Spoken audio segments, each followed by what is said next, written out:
une heure benn waxtu moo jot 5 xibaar yi digg njolor yi bisimila ci li ci gën a fës ci bopp xibaar yi ci pencum ndaw réew mu assemblée nationale ndaw yooyu ña nga fa di nag lëj mbëj ak commission ad hoc ba ñu tekk ñoo nag mel na ni xaw naa amuk tàng-tàng ci la ñuy taxawee ngir valider ña war a àddu ci en plénière ngir muuri malaanum kiiraay Ousmane Sonko yi am na suñu ndaw yi ñu fa toogal mu mel sax way takk der yi ak ñii di taskati xibaar yi dugg ba yombul jafe na daañ ci ñëw ci biir xibaar yi dañu wax leneen ci biir xibaar yi tamit bokk na ci mbir Ousmane Sonko moomee ñenn ci ay militant am daan nañuy def benn say naqarlu bu baax a baax anam bi nga xamante ni noonu lañ leen di daanaka toroxale ak jàpp bu tagga témbir loolee daañ ci ñëw ak faleel pam seen jotaay bi ñu ci defoon ñoom militant Pastef yi ci biir xibaar yi dañ ci waxal lu jëm ci tamit wàllum njaayum karaw loolee ñi ci yëngu ci diwaanu Thiès moom am nañ seen boolu njàmbat daan nañ ko naan béjji ne nag jamono ji nguur gi war naa gën a amuk léeg bëj wala boog ak yëwnal jëm ci ñoom dañ ci teewlu Mamadou Lamine Ndiaye moo ñu toogal ca diwaanu Thiès ci biir xibaar yi dana ci bokk ak jaww ji gis ngeen ko nii ni muy soppe ko tey sax xëy nañ mu xonq coy yenn saa yi géej gi di yokk dëkk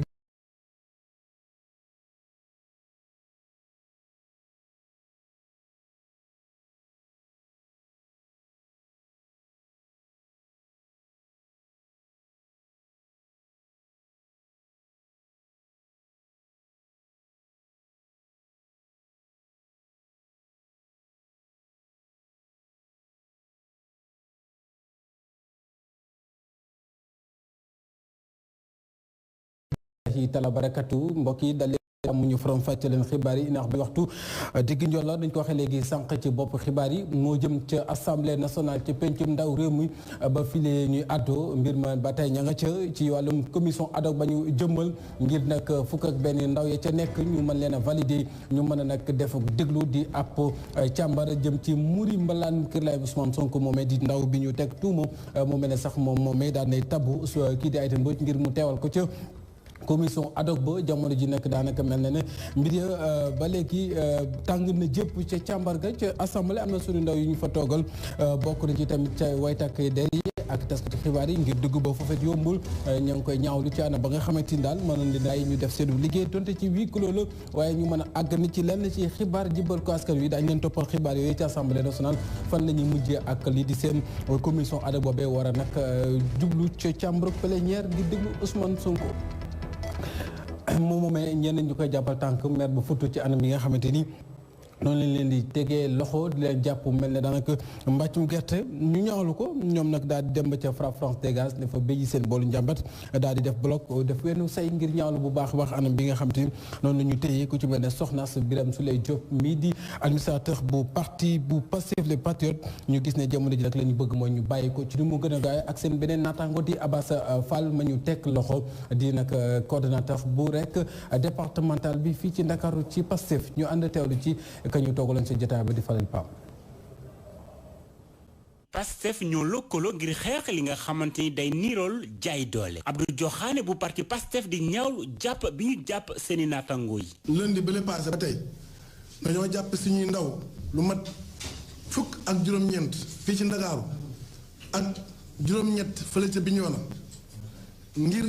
di leen xoñoñal ngir di leen kidnappé séquestré leen ci loo xam ne tegul fenn. ci loo xam ne tegul ci yoon tegul ci dëgg te nag ku ko dégg ku ne xam ne jaay doole rek la. Abdou Diokhane joxoñ baaraama tuuma gouvernement bi. ndax li ñuy jiiñ président bu Pastef Ousmane Sonko dara amu ci. bu ñuy jéemee takkal président Ousmane Sonko ci loo xam ne semaine ngi nii saa su ne ñuy wane ne lañ ko takkal yépp nax saay rek la lañ ko takkal yépp dara du ci dëgg lañ ko takkal yépp amuñu lenn loo xam ne. wane na ne ku taq la ñu ne kon nañ jéem a xool leneen ci xool boobu nag bañuñu ci kenn Sénégal fu mu toll nii képp kuy dox rek yaa ngi ci source. loolu moo sabab waa Pastef ak waa FRAPP France Dégage taxaw temb ngir jàmbarloo ak li ñu bëgg teg fii ci mim réew. tax fi ci réew mi kenn du ko salfaañi ndax dafa jot nag ñu taxaw wane suñu bopp ngir ñi nga xam ne téye nañ leen muy xale yi nekk ca Camp Pénal ak Abass Fall ak Soxna Birame Souleye ñu bàyyi leen léegi ndax teg jot na ñu jug booloo taxaw Dakar jàmmaarloo ñu fi ne ngir ñu mën a am suñu liberté ak suñu. li waral lëkkaloo Pastef ak FRAPP France Dégage mooy xeex ak yelleef doomu réew mi moo tax du ñu dellu ginnaaw ci li nga xamante ni day niirool élimination d'opposants. ma ngoog di woon ki nga xamante moom moo jëm ci ñii di ndaw yi Pastef yi foofule ci assemblée nationale yu àddu sax ba tey foofule jëm na ci loo soxal bàyyi gi nga xamante ni maanaam ñi ngi jàppee fii ci réewu Sénégal ñenn ci ay rek nit arrestation yi ku sem si moom ñaawlu nañ ko ba fa ñaawlu yam jàpp ne lu mel nag lees naqaru la bokk na ci li waral ñu fësal seen boolu njàmbat boobu ne nag Sénégal war nañoo xool yeneen maanaam yitte maanaam bàyyi jàpp gi nga xamante fës na fi lool te jublu ci urgence yi maanaam di soxal askan bu Sénégal Abdoulaye Ndoye moom la ñuy teewlu moom mooy secrétaire général bu CUSEMS ay kàddum dénk na ko Safit Koli. tàggat ñi nga xamante ne dañ leen jël pour ñu liggéey ci administration bu Sénégal waaw ministère yi nga xamante ne nag ñoom la ñuy former fii ministère yi bari nañ mënuma leen lim ñoom ñëpp waaye agriculture mu ngi ci élevage pêche ak yeneeni ministère ñi nga xamante ne ñoom la ñu woowagul fii ci formation mooy ministère de la santé waaw module yi nga xamante ne moom la ñu leen di former wax naa ko sànq mooy ay comme lu ñuy bindee ay lettres walla ay circulaire ay arrêté yooyu daal nga xamante ne ñoom bu ñu demee di liggéey loolu mooy doon seen jumtukaay pour ñuy wax ak nit ñi wala ñuy wax diggante administration ak administration. waa armée aussi war nañ dugal seen loxo ci formation bi muy loo xamante ne pàcc bu am solo la ndaxte armée ku leen xam-xam ne ñoom dañoo xarañ ci yar tëgg ko ba nga xamante ne day doon ku jub ku am discipline. koo xamante ne aussi bu waree xëy waxtu dana xëy waxtu. ma ngoog ñu dem ci assemblée nationale fekk fa suñu ndaw wax naa ko léegi ña nga fa ca pénc ma ngir càmbaral ñu toppal ñu xibaar yi jëm ci nag commission ad hoc ba dajaloo ci lël ngir nag waxtaane lu jëm ci muri malaan kilam député bii di Ousmane Sonko mu ne suñu ndaw nga fa Abdoulaye Wadianga ginnaaw ba mu la nuyoo la nga ñu mën a tënkal ci li xewandeegun foofu le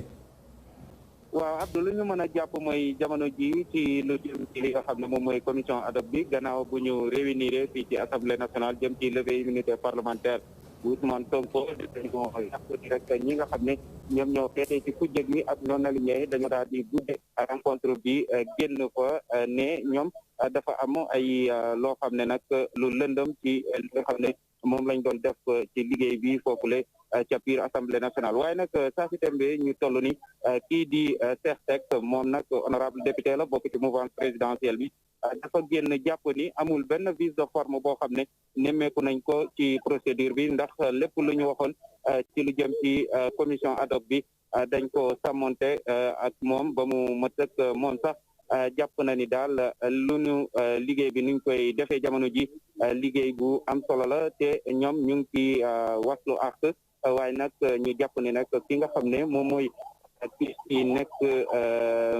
fi nekk ba tey député di Moustapha Mbaba Guirassy sànq moom gannaaw bu mu génnee janook taskati xibaar yi dafa ñaawlu li nga xam ne moom la ñu def ci wàllum liggéey bi ndaxte nee na rapport bi président assemblée nationale sax leen ko ngir ñu mën ko lire waaye tamit ñu mën a poser seen question ci débat yi nga xam ne nag ñu ngi ko doon amal ci lu jëm ci nan la ñu mën a fexe dindi maraayu kiiraanu ci nga xam ne nag moom mooy député Ousmane Sonko.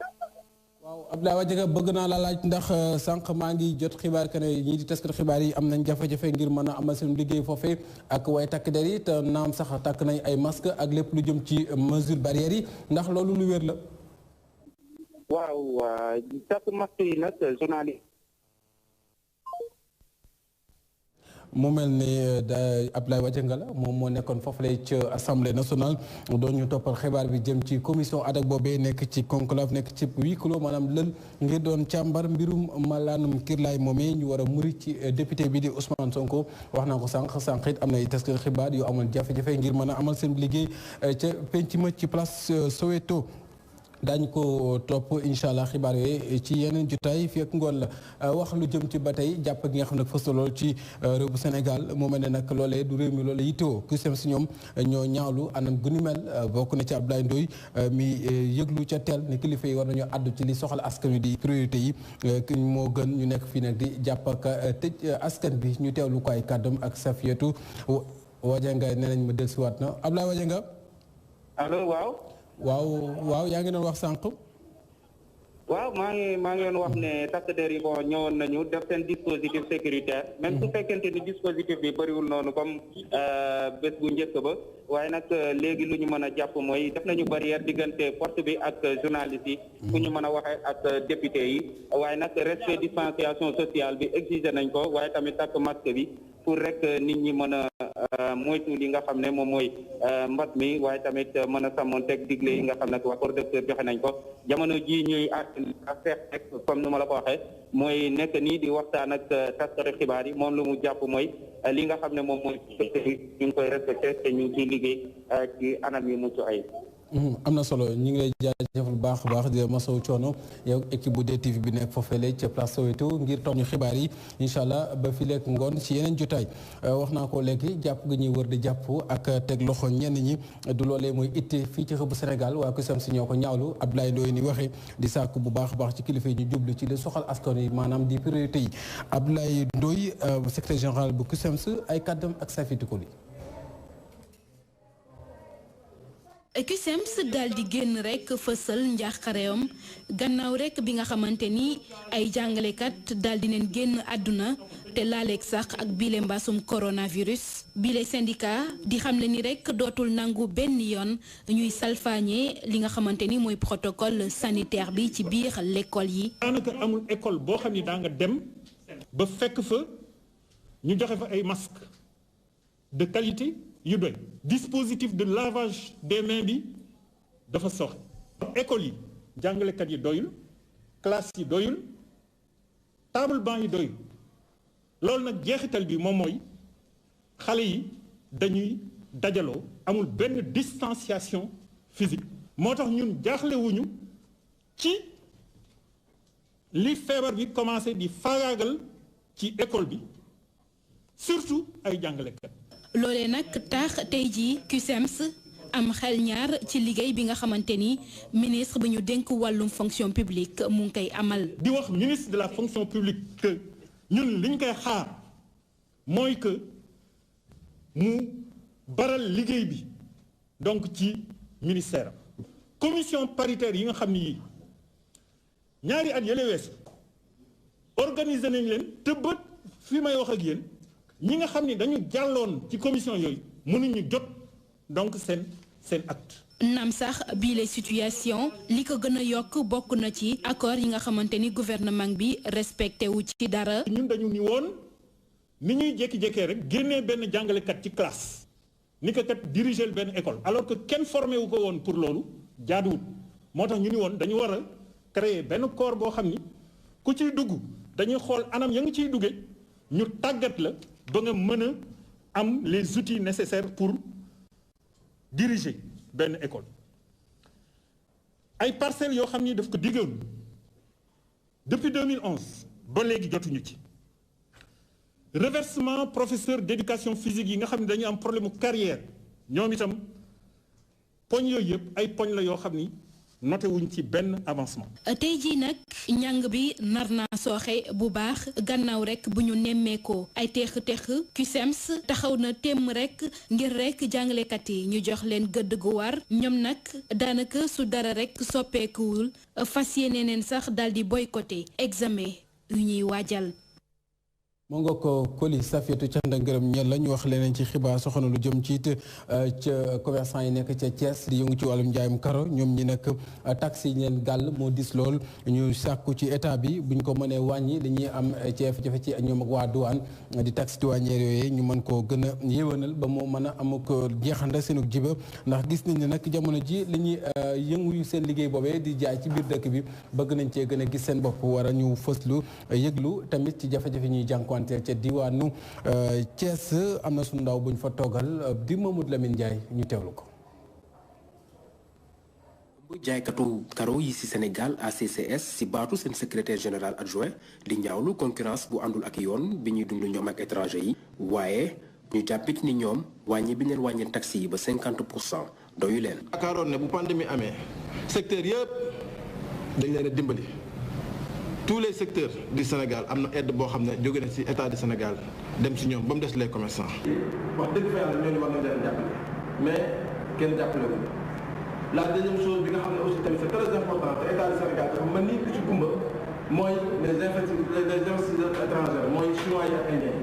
ñooñu normalement ay partenaires yu war a nekk mais wuñu sax nekk des concurrence bi ñuy def ñoom ak chinois yi ak indiens yi métti lool ci ñoom jaaykatu karo yi di ñaan état bi mu gëstu leen. suñu secteur bi daanaka rey nañu ba ñu dee te ki ñu rey ba ñu dee mooy les investisseurs étrangers yi nga xam ne ñoom ñoo ñëw ci dëkk bi état bi mel ni da leen a bëgg a jàppale au détriment de leur fils te loolu wax dëgg fa yàlla jaaduwul léegi nag ñun ñu ngi wax suñu ministre ne ko wax dëgg fa yàlla bañ ko bindee suñu association moom recevoir nañu tontu nañu recevoir nañu mais action lañ bëgg action c'est-à-dire dañoo bëgg ñoom ñu xam ne seen doom yi wax dëgg fa yàlla ñun amatuñu pexe. kuréel gi ëmb jaaykatu karowu Sénégal juddu après taxaw seetlu bu commerçant yi amal ci seen nekkin ak ndaje bi ñu def ak journaliste yi ñu yaakaar ni ñoom seen baat daañ ko dégg. moo ngoog ci xibaar bokk na ba tey lu jëm ci nag li nga xamante moom moo di ay autocar ay daamar yoo xamante ni yu bees tàq la démb nag lañ ko doon dalloo ci fële ñu leen wàcce woon ca gaar ba bokk na ci nag loolee xamante mooy fas yéene yeesalaat wàllum dem beeg dikk bi rawatina ci gox-goxaat yi fii ci biir réew bu Sénégal ñi ca yëngu nag di transporteurs yi rafetlu bu baax a baax loolee nguur gi def càmm gi ngir gën leen a gunge te jàpp nañ tamit di gën a mën a tax lépp luñ doon yëngu ci wàllum liggéey boobee mu gën a nooy ci seen boor xeexoo ba nag ba mu amee kañ fa yebaloon ca gaar bu boo maraîcher mooy Codé Ndiaye ak Rémo Yanga. acteur yi nekk ci secteur transport ak jawriñ bi ñu dénk lépp lu jëm ci wàllu dem bi ak dëkk bi nag taxaw temm ngir nag gën a ñoŋal secteur transport loolee nag moom moo sabab ñu daal di réceptionné lu toll ci 200 ci ay autocar lu ni mel Mansour Faye doon ministre bi ñu dénk wàllu dem bi ak dëkk bi dugal ci loxoom. mu jëm ci loo xam ne nag ci lu ñuy wax ci renouvellement du parc de transport non seulement urbain mais aussi interurbain. mu nekk bitu président de la République ci conseil des ministres ba lay passé je pense le 3 février dégg ngeen wax na waxu maanaam renouvellement du parc automobile tàmbali ko na bu yàgg ak AFTU may nuyu le président Mbaye Amar tey jii yéen acteurs yi yéen ci dugal seen loxo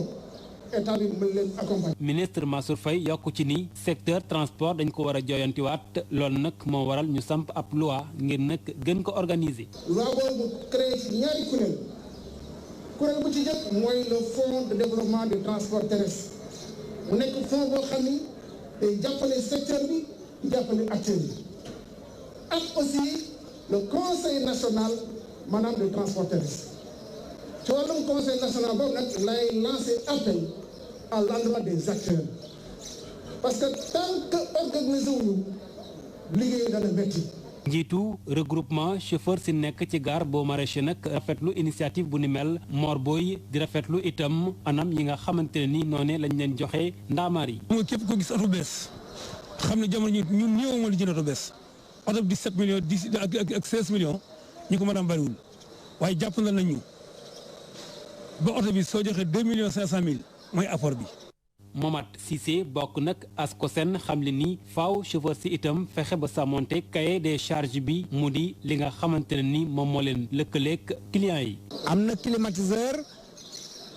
bu ñu dem ba mu yàgg chauffeur bi ne li muy consommé dafa bëri mu daal di couper climatiseur bi amu ci droit bu boobaa usager bi na réclamer ay droit am xam ne cahier des charges bi mooy bus bu ñu climatisé mu transporter d'un point A vers un point B en toute sécurité. ministre des transports nag di woo acteurs yi ñu gën a am organisation waaye itam fexe ba sàmmonteeg mesure barrières yi ngir nag transport du doon vecteur boo xamante ne ni virus bi daf fay jaar daal di law. ma ngoog ci yow la ñuy des ba tey Codé Ndiaye ak wàllu nag dem beeg dikk boobee gis nañ bu baax ne yenn ci ay daamarkat dañuy am ay jafe-jafe ci wàllum nag bu ñuy saytu seen ko nekkin gu jaax yoon ñuy wax contrôle technique bi ci loolee nag gis na ne daañu lawal bànqaas yi maanaam bañ ko yemale biir Ndakaaru rek fexe ba loolee ñeneen gox yi mën caa jotandi wala fala buddit ñu am ci ab diisoo maanaam concertation bu ñu séq ak mboolem ñi ci yëngu di acteurs yi moom jëwriñ ji nag daal di ñaaw fësal yi tamit lu jëm ci li nga xam ne moo di opération bi ñu war a amoon fexe ba xool bu baax a baax oto yi nga xamante yenn saay kat dañuy am ay jafe-jafe lool ci kaw tali bi ñu teewlu ko ak Codé Ndiaye. société bi nga xam ni moom la maanaam nguur gi dénk loolu pour que ñu xool nan la ñu mën a déconcentrer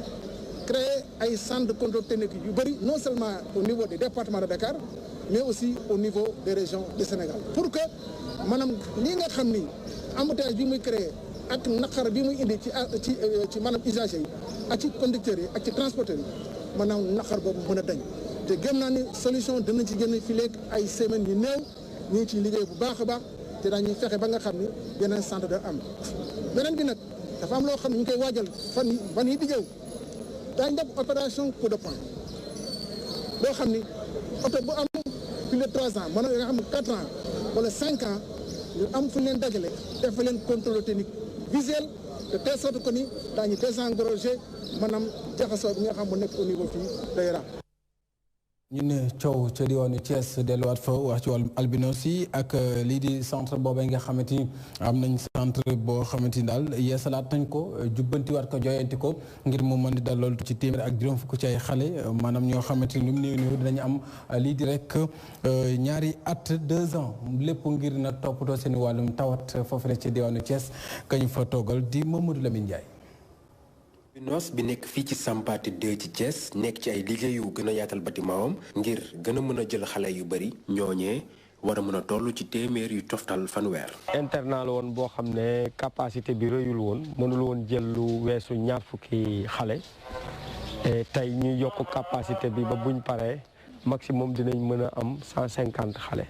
yoo xam ne dinañ fi mën a nekk pensionnaire fii di fi jàng. actuellement nii ki nga xam ne moom la ñuy liggéeyal muy suñu partenaire ñu ngi koy tuddee Mila for Africa benn fondation la boo xam ne mu ngi basé wu en Russie donc actuellement nii moom moo ñuy jàppale pour ñu def travaux d'extension yi. xale yooyu war a ñëw ci centre boobu ñu leen di tànn ci Sénégal gi yépp ñoom ñu nar fa duggee ci seen ñaareelu at. ñu ngi commencé di sélectionner à travers région Sénégal yi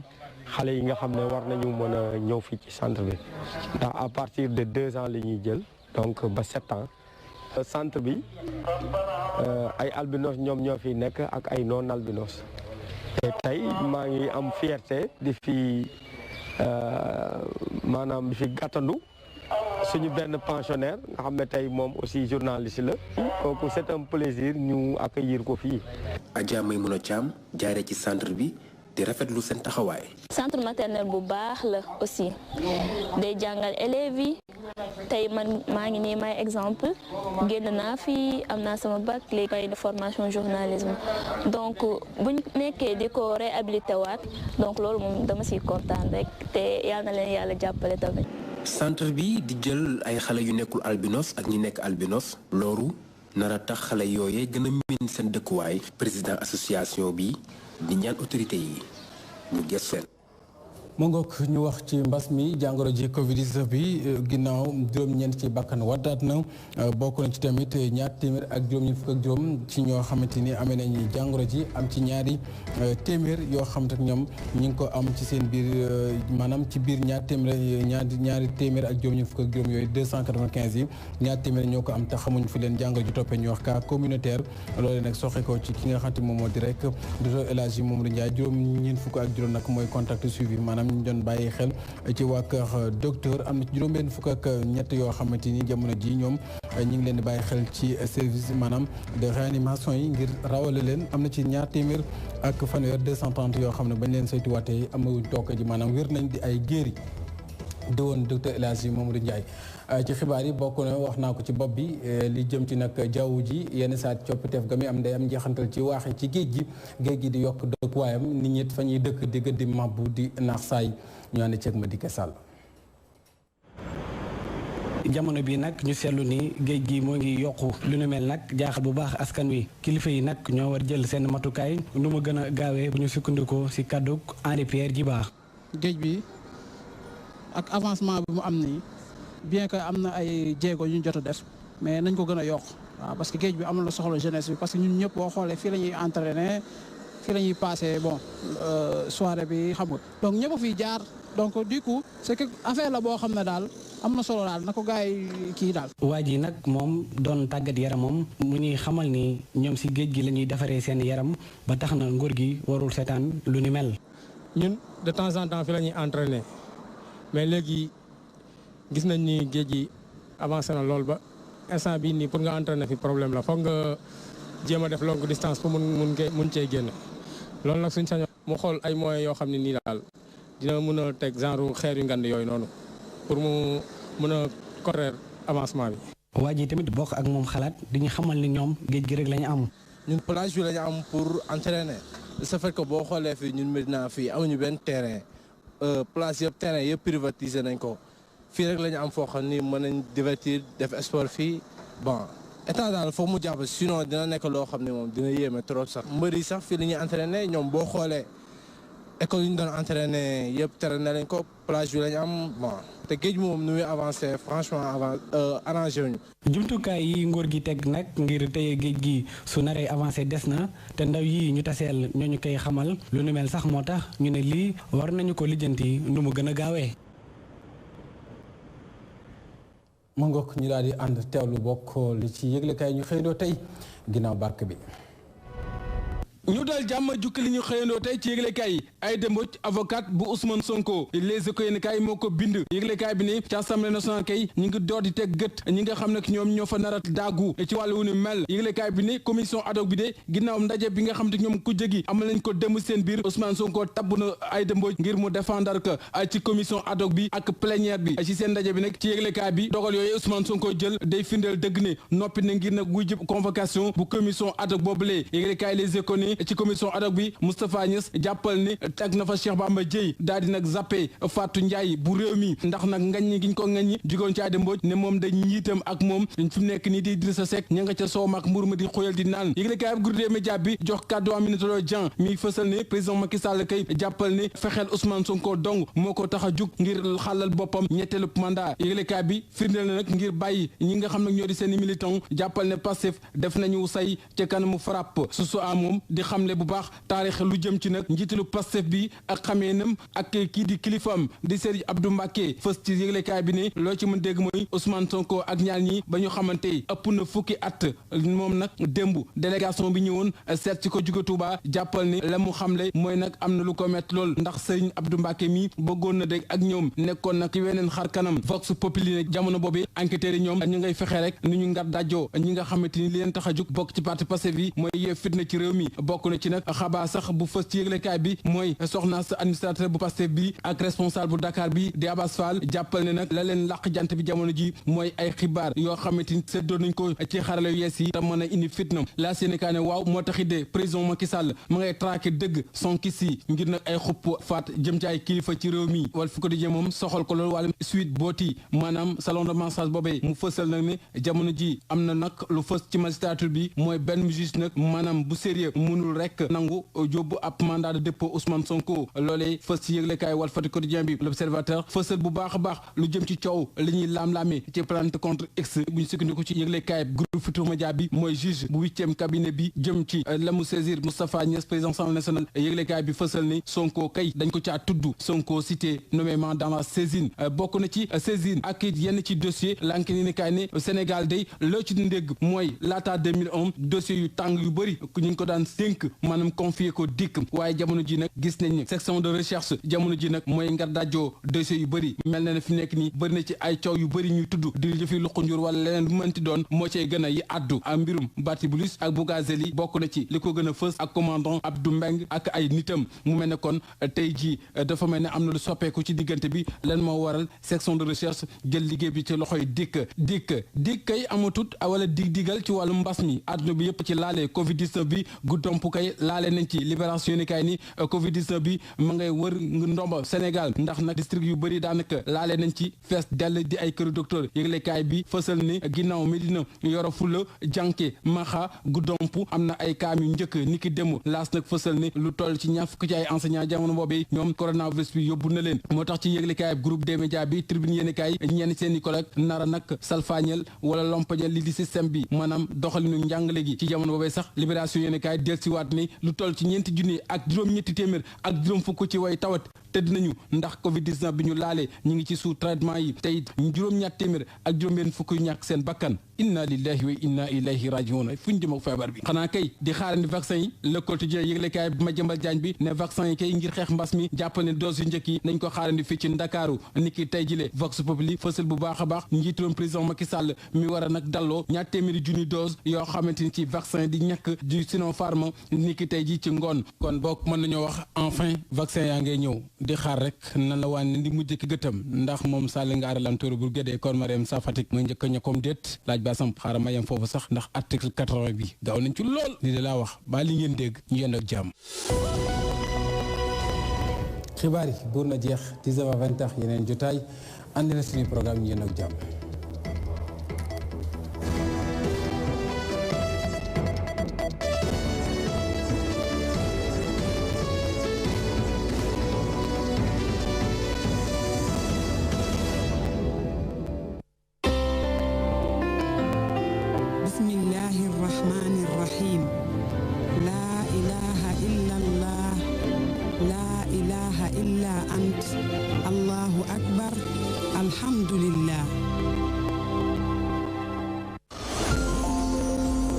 Aujourd'hui